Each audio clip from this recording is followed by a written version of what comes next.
우리가 성탄의 의미가 뭐냐 계속 살펴봤는데, 성탄의 궁극적인 의미 목적은 인류를 죄와 사망에서 또 심판 그리고 죄의 증상들인 이 온갖 고난들, 악들로부터 우리를 해방시키기 위함이다. 자유케 하기 위함이다.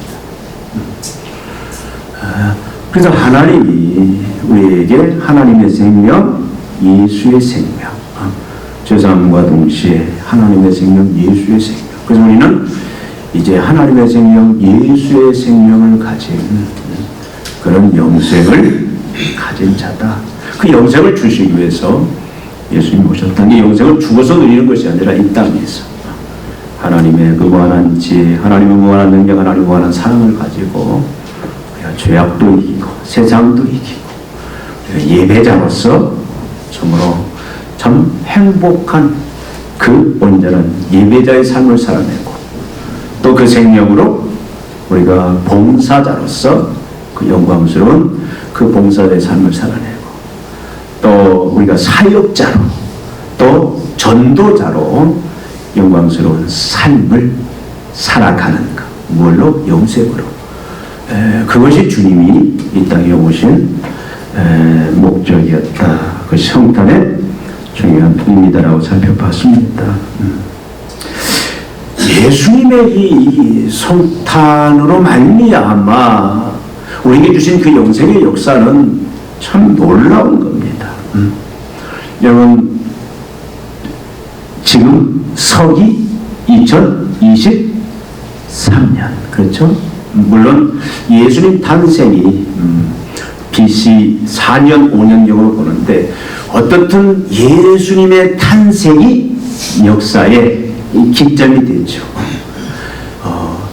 AD와 BC로 누가 나왔냐? 예수님이 나왔어요. Before Christ, 서기 전. 그리고 안노 도미니, 예수님 탄생 이후. 그러니까 예수님의 성육신이 이 인류에 끼친 역사는 대단합니다. AD와 BC로 나눌 만큼, 또 그 주님이 이 땅에 오셔서 우리에게 영생을 주심으로 구원을 주심으로 말미암아 이런 역사들은 얼마나 참 놀라운 그런 변화들을 주셨는지 모릅니다. 구원이, 영생이 임하는 곳마다 뭐가 일어나요? 인권의 증진이 일어납니다. 정의의 회복이 일어나요. 평화운동이 일어납니다.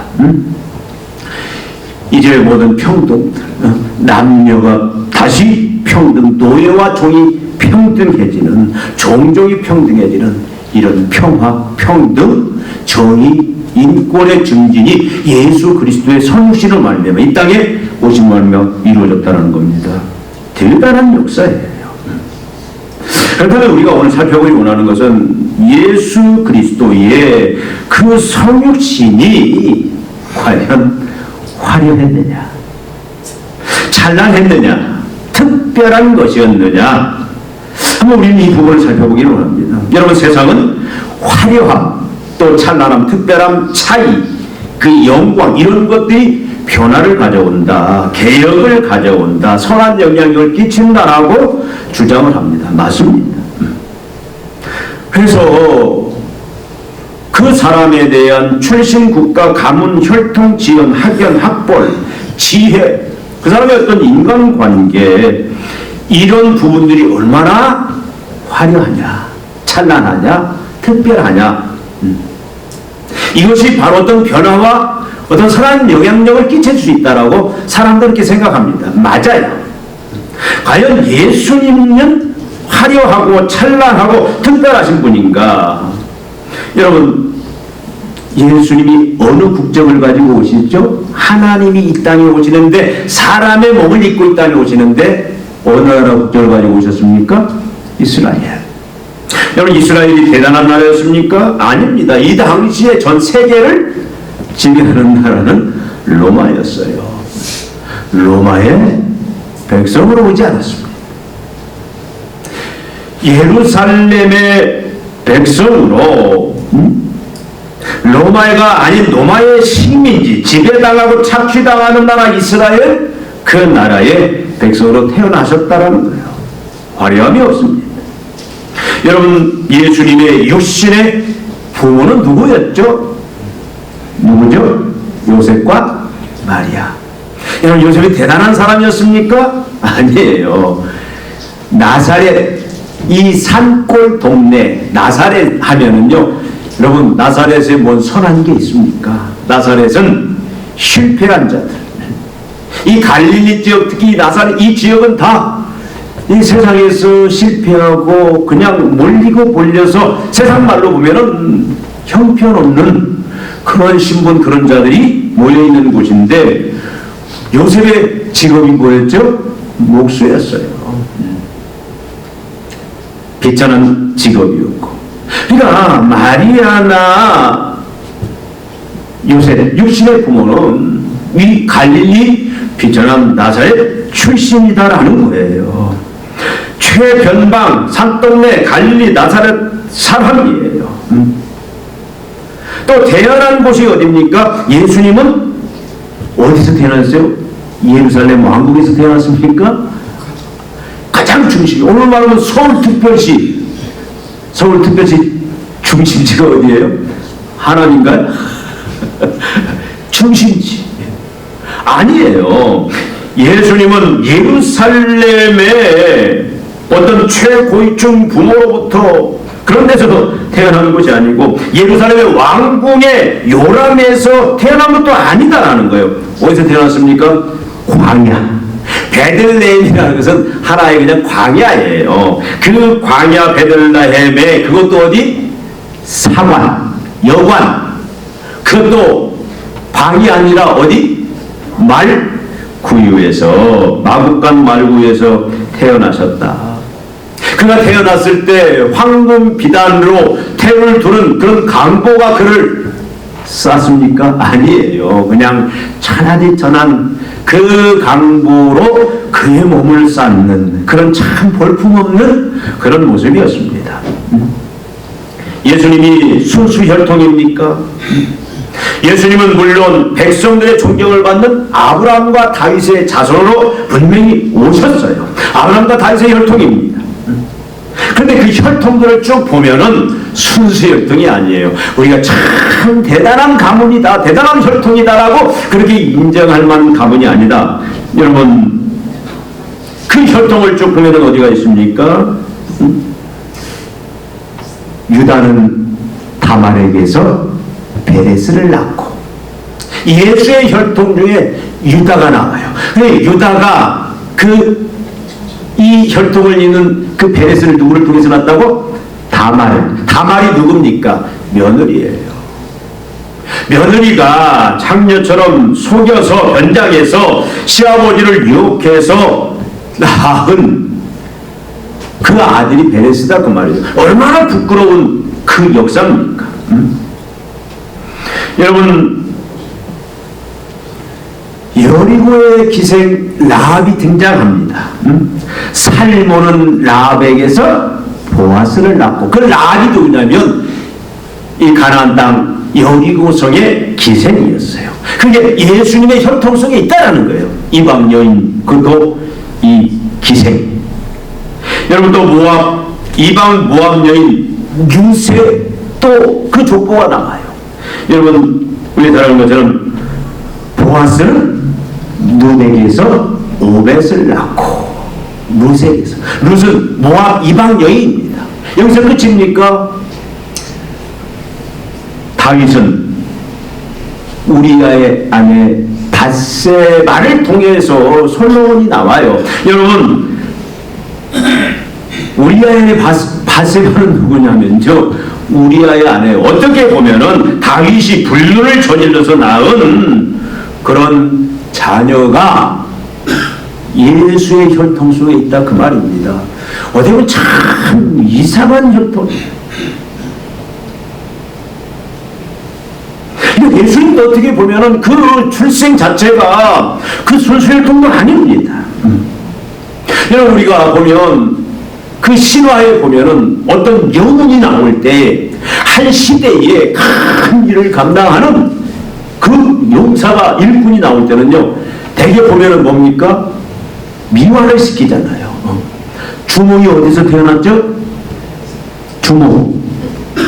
아래서 태어났어요. 이게 대단한 인물은 흠이 있으면 안 돼요. 흠이 있으면. 그래서 천주교에서는 마리아를 신격화시켜버립니다. 마리아를 신처럼. 왜?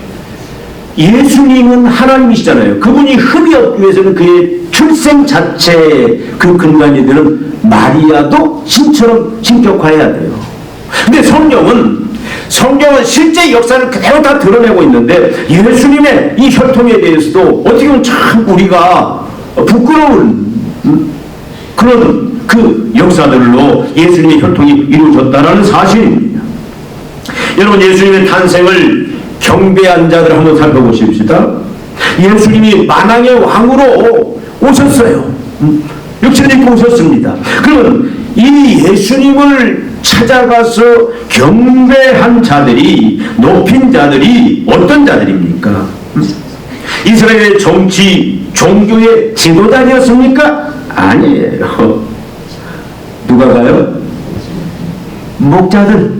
그 베들레헴 광야 들판에서 양을 치는 목자들이, 천사가 나타나서 예수가 오셨다. 그래서 그들이 달려가서 예수님께 경배를 드려요.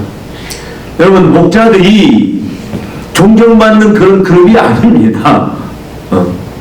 여러분, 이 당시 목자들은 어떻게 보면 가장 천한 그런 그룹들이 목자들입니다. 이루시는 거 아니에요. 외국인보다도 못한 경계인들, 이게 목자의 신분이었습니다. 그 당시 목자들은 어떤 식으로 자꾸 깎아내렸냐면은 거짓말 잘하고 사기치고 남의 농사 짓는 땅에 가서 그 양들, 그 식물들을 그냥 몰래 뜯어먹게 하고, 이런 식으로 목자들이 미화가 됐어요. 그래서 유대인들은 목자가 만약에 구덩이에 빠졌으면은 그건 그냥 지나쳐도 무관할 정도 그렇게 무시받고 멸시받는 그룹이 목자였습니다. 근데 이 목자들은 또 어땠냐면 증인 역할도 못했어요. 반드시 유대인의 법은 뭘 증명해서 증인 둘이 있어야 돼요. 근데 목자들은 증인으로도 인정을 안 할 만큼 그렇게 천하디 천한, 인류 시민도 아니고 외국인만도 못한 그런 경계인, 이런 자들에게 천사가 가서 구조가 나타났다. 그 예수님을 경배한 자들이 누구예요? 예루살렘에 있는 정치 지도자들, 종교 지도자들이 아니라 천하디 천한 그런 목자들이 예수님을 경배했다라는 사실입니다. 그리고 누가 왔어요? 이방의 동방 박사들. 여러분, 이방의 그 나라들이, 주위에 있는 이방 나라들이 왕이 오고 뭐 사절단을 파송을 해서 대대적으로 환영을 한 게 아니에요. 동방 박사는요, 그냥 하늘의 움직임들을 통해서 국가의 이런 역사에 일어날 일들을 예측하는 그런 지혜자들인데, 우리나라에도 삼국시대도 신라시대 일찍이라는 그런 직책이 있었어요. 왕국에서 일어날 일들을 이 천체의 움직임을 통해서 왕에게 조언을 해주는, 여러분, 대단한 직위들이 아닙니다. 이방의 왕이나 이방의 사절단이 와서 경배한 것도 아니고, 이 박사들, 동방 박사는 뭐 대단한 존재들은 아니다라는 거예요. 또 오늘 말씀에 보면은 누가, 고령자 시므온이 예수님을 성전에서 배우고 그를 막 찬양합니다. 시므온은 어떤 사람이냐면, 시므온은 내가 메시아가 오기 전에는 절대 죽지 않겠다, 그렇게 막 기다리는 사람이에요. 그러니까 어떻게 보면은 이제 오늘 내일 죽을 아주 고령의 그런 사람입니다. 아마 예수님 그 탄생, 어린 예수님을 보고 얼마나 곧 죽었을지도 모르는 그런 나이 든 분이에요. 또 84세 과부 안나가 주님을 찬양합니다. 여러분, 이게 사회적으로 지휘적으로 볼 때는 어떻게 보면 참 볼품없는 그런 그 사람들이 예수님을 찾아가서 경배했다는 사실이에요. 여러분, 예수님의 스펙을 보십시오. 예수님은 30년 동안 어디서 생활하시죠? 30년 동안 나사렛에서. 나사렛에 무슨 선한 것이 있느냐? 나사렛은 참 산동네, 달동네, 볼품없는 그런 선한 것을 기대할 수 없는 그런 동네인데 그곳에서 30년을 예수님이 자라나십니다. 뭘로요? 몫으로서. 예수님이 스승이 있었습니까? 스승도 없어요. 우리 성경에 보면은 많은 하나님 앞에 큰 선한 영향력을 끼치고 역사를 이룬 사람들 보면은 많은 스승들이 있어요. 물론 특별한 경우는 없지만 거의 다 위대한 스승들을 다 가지고 있는데 예수님은 스승도 없었습니다. 그리고 그를 따르는 제자들이 대단한 인물들이었습니까? 아니에요. 그를 따르는 제자들이 다 이 갈릴리 출신들이 많아요. 거의 다 갈릴리 출신들입니다. 그것도 다 어부 출신들. 여러분, 예수님의 별명이 뭐였죠? 사람들이 예수님을 향해서 어떤 별명을 붙였어요? 예수님 별명이 뭡니까? 탐식하는 자. 또 뭐였죠? 술을 좋아하는 자. 또 하나 뭡니까? 죄인들의 친구라. 예수님이 탐식하고 술 좋아하고 죄인들의 친구라. 죄인들, 이 당시 죄인들, 장녀들, 또 세리들, 유대인들이 사람 취급도 하지 아니하는 그런 자들의 친구로 예수님은 그렇게 지감을 받고 있었다 그 말이죠. 예? 여러분, 만왕의 왕 예수님은 화려함과는 무관합니다. 특별한 것도 없습니다. 차별도 없습니다. 영광과도 무관합니다. 동정녀 탄생 외에는 특별한 것이 없었다라는 거예요. 여러분, 세상은 뭔가 선한 영향력을 끼치고 개혁과 변화를 일으킬 만한 그런 자를 이야기할 때는 세상은 뭡니까? 화려하고 찬란하고 특별한 것, 영광스러운 것, 이걸 이야기하고, 여러분, 모든 사람들은 그렇게 되기를 원하고 또 그런 사람들과 친분 맺기를 원하고 그런 사람들을 또 좋은 관계 속에서 이용하려고 하는 그런 본성들을 가지고 있습니다. 근데 예수님은 화려함도 없었고 찬란함도 없었고 특별함도 없었고 오히려 사람들한테 이런 것 때문에 수치를 당하고 멸시를 당하고 조롱을 당하고 배척을 당하면서 주님은 사셨다 그 말씀이에요. 왜 하나님이 이렇게 하셨을까? 이런 상황 속에서 어떻게 만왕의 왕으로서 인류를 구원하는 모든 죄와 사망 가운데 있는 모든 물리학, 신체학, 도덕학, 사회학, 또 경제학, 이런 고난 속에 있는 그 인생들, 죄로 말미암아 이 고난과 악 속에 갇혀있는 영혼들을 해방시키고 자유케 하고 그들에게 이제는 그 모든 의와 평강과 희락, 부유함, 넘침, 사랑, 그 하나님의 생명을 누리는 그 영생의 그 기쁨들을 주실 수 있었느냐? 여러분, 왜 예수님은 이런 길을 선택했을까요? 왜 예수님을 이렇게 이 땅에 보내셔서 그 구원의 사역을 이루도록 하셨을까요? 여러분, 뭘 원합니까? 우리는 어떻게 기도합니까? 하나님, 나를 화려하게 해주시면, 하나님, 나를 찬란하게 해주시면, 하나님, 나를 다른 사람들과 특별히 뛰어나게 해주시면 내가 하나님 일 폼나게 한번 하나님의 영광을 위해서 내가 예배자로서, 내가 봉사자로서, 사역자로서, 전도자로서 내가 참 주님 앞에 충성하며 한번 폼나게 일하겠습니다. 이게 우리 기도 제목 아닙니까? 우리 자녀를 이렇게 특별하게 만들어주시면, 뛰어나게 만들어주시면 영광 돌리는 자녀로 살아갈 거 아닙니까? 그것이 우리의 소망이고 기도 제목 아닙니까? 근데 하나님은 우리를 구원하러 메시아로서 만왕의 왕으로 땅에 오신 예수님을 이런 모습으로, 이런 형태로 왜 보내셨느냐? 왜 그런 삶을 살게 하셨느냐?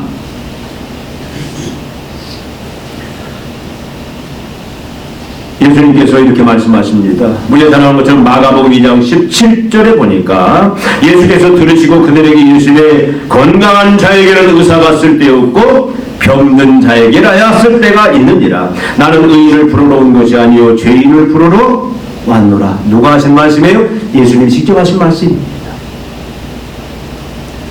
누가복음 4장 18절에 보니까 예수님께서는 친히 이사야의 말씀을 인용해서 주의 성령이 내게 임하셨으니 이는 가난한 자에게 복음을 전하게 하시려고 내게 기름을 부으시고 나를 보내사 포로된 자에게 자유를 눈먼 자에게 다시 보게 함을 전파하여 눌린 자를 자유케 하고 주의 은혜를 전파하게 하려 하심이라 하였더라. 이렇게 예수님은 선포를 하십니다. 여러분, 예수님은 누구에게 오셨어요? 죄인을 위해서 죄인에게 오셨고, 예수님은 누구에게 오셨습니까? 예수님은 가난한 자에게, 예수님은 포로된 자에게, 예수님은 눈먼 자에게, 눌린 자에게 오셨다, 그 말이에요.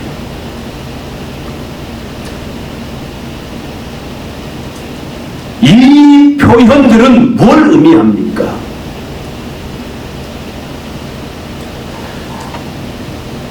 예수님은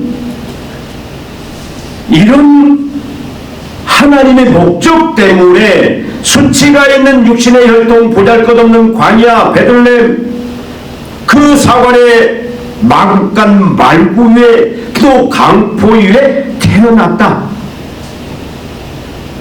여러분, 인간을 구원하기 위해서 죄에 빠진, 사망에 빠진 그 사망의 증상들이, 그 증거들이 가난이고 또 포로고 눈멀고 억눌린 이런 인생들을, 이런 인간들을 구원하기 위해서, 인간을 구원하기 위해서 인간으로 오신 거다, 그 말이에요.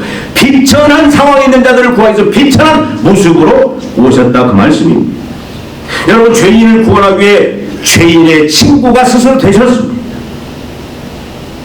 그리고 그 친구를 구원하기 위해서 고난당하고 죽으셨다. 예수님이 말씀하시잖아요. 진정한 친구는 친구를 위하여 죽는 자가 진정한 친구다라고 예수님이 말씀하십니다.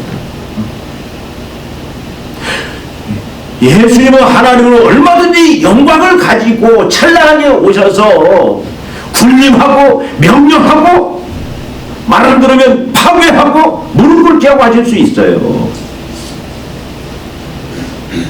근데 주님은 왜 이런 화려치 못한 이런 모습으로 오셨냐? 여러분, 인간을 구원하기 위해서 인간이 되셨고, 죄인을 구원하기 위해서 죄인의 친구가 되셨고, 친구를 구원하기 위해서 고난당하고 죽으셨다라는 것. 이건 뭡니까? 예수님은 뭐예요? 종으로 오신 거예요. 겸손의 주님으로서, 희생의 주님으로서 오셨다. 여러분, 구원 영생의 역사는, 죄와 사망으로 죽은 자를 다시 살리는 역사는 군림으로, 찬란함으로, 영광으로 되어지는 것이 아니고 겸손으로, 희생으로, 사랑으로, 섬김으로 되어진다라는 진리를 우리에게 말씀해주고 있는 겁니다. 여러분, 누가 소탈의 기쁜 소식을 듣고 그 기쁨을 누가 누립니까? 주님은 어떤 자에게 기쁜 소식을 받고 누리게 하십니까? 아까 살펴봤죠? 누가 주님의 이 탄생, 하나님이 육신을 입고 이 땅에 오신 그 놀라운 소식을, 이 기쁜 소식을 누가 들었습니까? 천하디 전한 목자들이 들었어요. 이방인 동방 박사들이 들었습니다. 시몬이 들었습니다. 어떻게 보면 이제 얼마 인생이 남지 아니하는 그런 시몬 안나가 들었어요. 안나는 결혼한 지 한 7년 그 이후에 과부가 돼서 평생 과부로 그냥 고난받으면서 산 인생인데, 이런 자들에게 예수님이 소식을 전하고 그들에게 기쁜 소식을 전하고 그 기쁜 소식을 받고 누리게 하셨다라는 겁니다. 여러분, 요셉과 마리아에게 기쁜 소식이 전해지고 그 기쁜 소식을 누리는 그런 은총을 주셨습니다. 여러분, 후에는 누구에게? 막달라 마리아, 창녀, 죄인의 대명사, 또 우리가 잘 아는 것처럼 세리들, 죄인들, 사개오에게, 문둥병자에게, 중풍병자에게, 혈루증에게, 여기서 말씀드린 대로 뭡니까? 가난한 자, 포로된 자, 눈먼 자, 눌린 자, 이런 자들에게 기쁜 소식을 전했고, 그리고 그 기쁜 소식을 그들에게 누리게 하셨다라는 거예요. 제자들이 대단한 자입니까? 아니잖아요. 고린도전서 1장 26절부터 29절에 이런 말씀이 있습니다. 사도 바울이 뭐라고 말씀합니까? 형제들아, 너희를 부르심을 보라. 육체를 따라 지혜운 자가 많지 아니하며 능한 자가 많지 아니하며 문벌 좋은 자가 많지 아니하도다. 그러나 하나님께서 세상에 미련한 것들을 택하사 지혜 있는 자들을 부끄럽게 하려 하시고, 세상에 약한 것들을 택하사 강한 것들을 부끄럽게 하시며, 하나님께서 세상에 전한 것들과 멸시받는 것들과 없는 것들을 택하사 있는 것들을 폐하려 하시나니, 이는 아무 육체도 하나님 앞에서 자랑하지 못하게 하려 하십니다. 하나님이 누구에게 어떤 자의 기쁜 소식을 기쁘는 그 기쁨을 누리게 하셨다라고요? 약한 자. 어떻게 보면 이 말씀 들을 때 좀 기분은 나빠요. 내가 약한 자냐, 내가 무능한 자냐, 이런 것도 생각할 거지만, 여러분 다 세상에 표현을 안 할 뿐이 다 약한 자고 다 무능한 자인데, 이렇게 지금 표현을 하는 것뿐이에요. 여러분, 지금 제가 말씀드린 주님이 직접 기쁜 소식을 듣게 하고 누리게 한 사람들의 그 모든 공통점이 있어요. 그게 뭔지 아십니까? 그 공통점이? 그건 바로 겸손이에요. 겸손. 주님은 겸손한 주로서, 겸손한 종으로 오셨어요. 영생을 주시기 위해서, 참으로 이 기쁜 소식을 전하고 누리게 하기 위해서. 누가 이 기쁜 소식을 듣고 그 기쁨의 그 영광들을 누가 누리게 되었느냐? 겸손한 자들이에요. 여러분, 겸손이라는 게 뭡니까? 여러분, 겸손하십니까? 여러분, 겸손이라는 것은 하나님 앞에서의 자세를 말합니다. 하나님 말씀 앞에서의 자세를 말아요. 여러분, 뭐 사람 앞에서 그냥 속에서는 별로 그렇지 않은데 그냥 굽실굽실하고 막 얼굴 천사 얼굴하고 최고로 세상에 존경하는 것처럼 진정성이 없는 막 그런 아부를 하고, 그게 겸손이에요. 막 깍 90도 절을 하고. 여러분, 겸손이라는 거는 하나님과 하나님 말씀 앞에서의 우리 자세를 말합니다. 겸손이라는 게 뭡니까? 하나님 앞에서, 하나님 말씀 앞에서 내가 죄인이다. 죄인이라는 얘기는 뭐예요? 소망이 없다는 얘기예요. 나는 영적으로 파산된 자다.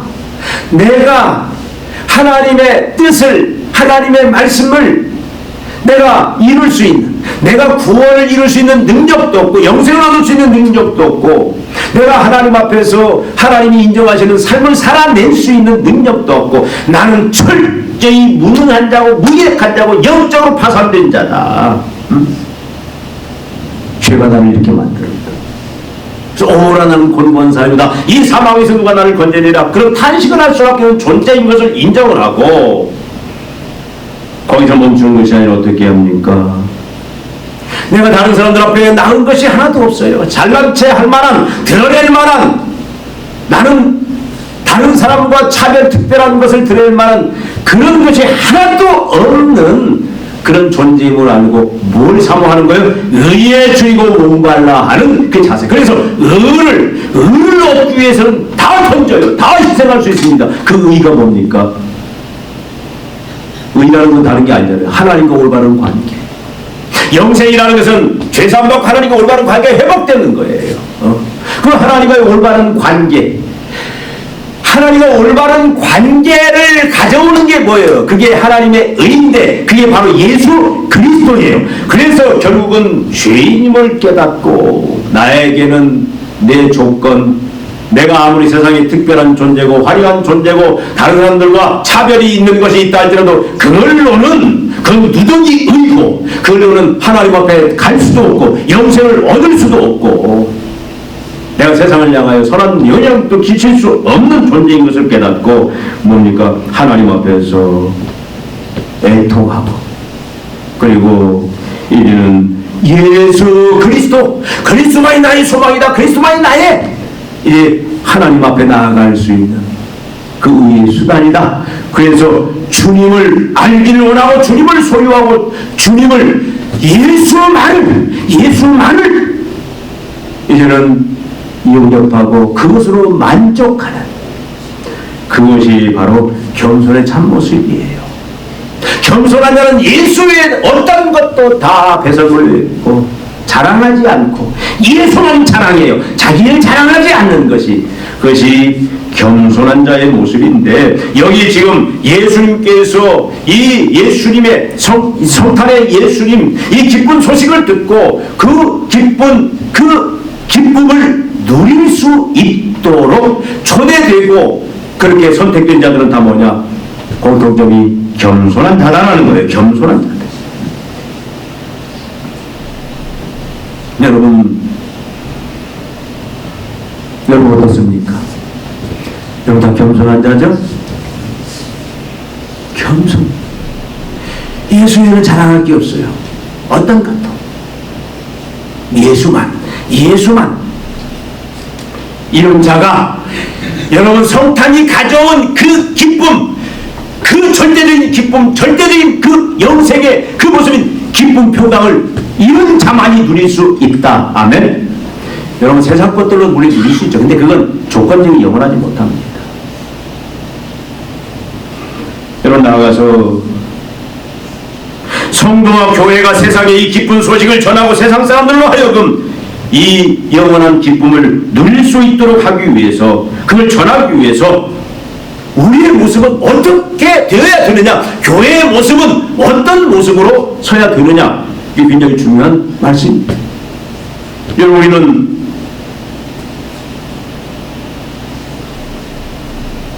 앞에서 말씀드렸듯이 우리는 화려함, 찬란함, 영광 이걸 원합니다.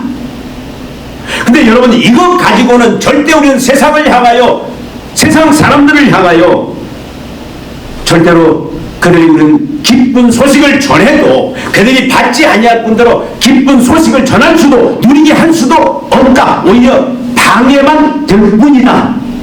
이걸 우리는 알아야 된다고 말씀입니다.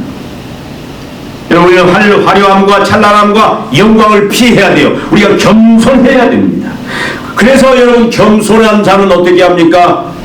죄인의 친구가 되는 거예요.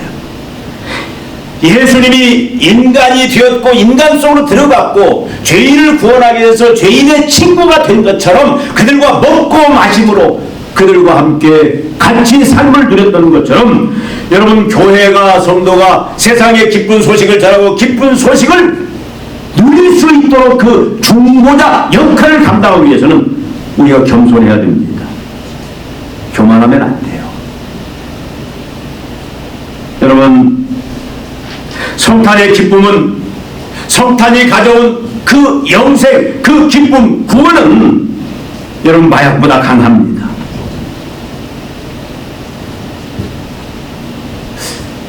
엔돌핀이라고 들어봤죠? 엔돌핀이 뭡니까? 괜찮아. 엔돌핀이 뭐야? 좋은 거야. 엔돌핀이 호르몬이 우리 안에 나오면 암세포도 이겨내요. 암을 이겨낼 수 있는 세포가 보통 우리는 엔돌핀이다. 강한 호르몬입니다.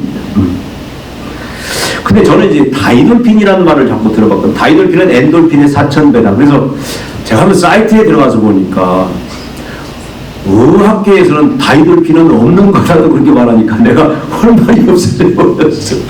우리 홍정은 지사님 잘 같은데 다이돌핀을 보통 뭐라고 많이 얘기했냐면 엔돌핀의 4000변의 효과가 있다고 그랬어요. 근데 내가 어제 한번 또 다시 들어가서 봤더니 어떤 의사가 이건 의학적으로 엄청나게 얘기를 해버리겠는데 내가 오늘 얼마나 근데 분명히 엔돌핀보다 더 뛰어난 그런 호르몬. 근데 보통 이 다이돌핀은 엔돌핀보다 4000배 효과가 있다고 하는데 언제 나오느냐? 엔돌핀 나오는 시점은 보통 감동을 받을 때래요. 감동받을 때. 특히 찬양을 할 때, 노래를 할 때 막 노래에서 감동, 그것이 다 감정이입이 되고 막 감동을 받으면 이게 다이돌핀이 나온대요. 그러니까 우리 찬양을 많이 해야 돼요. 찬양을 하면은 막 그 찬양 속에서 그 하나님의 은혜와 하나님의 그 막 사랑이 내 안에 몰려오고 내가 막 감동을 받으면 이 다이돌핀이 나오는데 그때 여러분 암세포도 이겨내고 다 모든 질병도 이겨내는 그런 치명이 거기서 나온다고. 근데 우리는 다이돌핀이 아니라 결국은 뭐예요? 우리는 뭐 의사들이 다이돌핀이 있다 없다 그걸 인정을 하지 않는, 우리는 성령의 능력이, 성령의 능력, 하나님의 능력, 하나님의 생명은 다 할 수 있다. 그게 언제 나오느냐 이 말이에요. 언제 나오느냐? 우리가 감동을 받을 때 나오는 거예요. 찬양을 통해서 감동을 받고, 말씀을 읽을 때 감동을 받고, 말씀을 전할 때, 물론 여러분이 말씀 전할 때는 별로 감동을 안 받을 것 같은데, 어떻든 하나님으로 인하여 우리가 감동을 받으면은 이런 호르몬들이 나와서요, 놀라운. 그러니까 이 성탄의 기쁨은요, 이 기쁨이라는 것은 뭐냐면 마약보다, 어떻게 보면 엔돌핀보다 더 강한 그런 능력이 성탄의 기쁨인데, 여러분,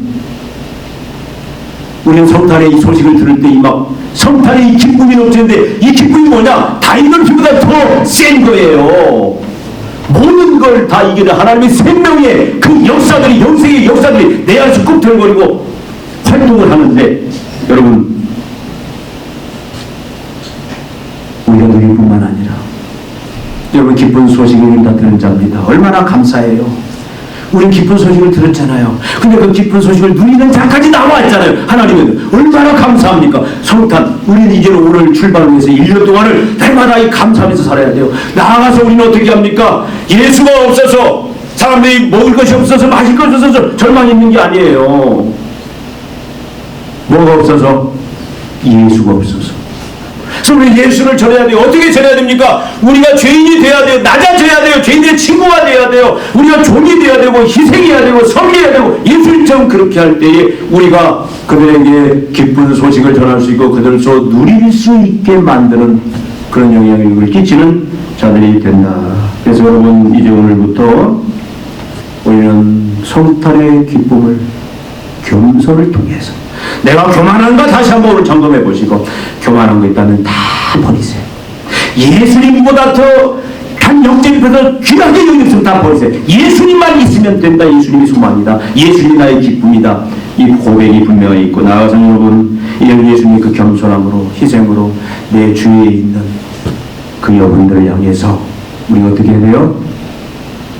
이 기쁜 소식을 우리가 겸손함으로 종이 되어, 죄인의 친구가 되어 예수님 섬기는, 그래서 전하는, 그래서 그래도 우리 주위 또 여러분 만나는 사람마다 이 기쁜 소식, 영생을 얻고 누리는 그런 역사들이 나타나는 그런 삶으로 우리가 나아가십시다. 기도하시겠습니다. 하나님 아버지, 오늘 성탄절을 맞이하여 주님의 이 땅에 오심에 그 모습들을 살펴봅니다. 주님, 세상 사람들은 찬란함이, 특별함이, 참으로 선한 영향을 끼치며 세상을 변화시킨다고, 사람을 변화시킨다고 이야기하지만, 그러나 주님은 찬란함, 또 특별함, 영광이 아니라 천하지 천한 그런 비천한 모습으로, 종의 모습으로, 겸손의 모습으로 참으로 온 것이 주님, 죄인들을, 억눌린 자들을, 어둠 속에 있는 자들을 살리고 다시 구원하기 위한 그 하나님의 특별한 원리였음을 다시 한번 살펴봅니다. 주님, 그 은혜로 우리가 참으로 구원을 얻었고 영생을 얻었고 이런 이 기쁜 소식을 접하고 누리는 자 되게 하셨사오니, 주님, 우리도 겸손함으로 이제 우리 주위에 있는, 예수가 없어 절망 중에 죽음 중에 있는 자들을 향하여 주님, 우리가 예수 그리스도의 복음을 전하고 그들에게도 하나님 아버지 귀한 영생 기쁨을 누리는 그런 삶으로 정말 우리가 그 중보자 역할을 감당하는 귀한 종들로 우리를 세우시고 사용하여 주시옵소서. 예수님의 이름으로 기도하옵나이다. 아멘.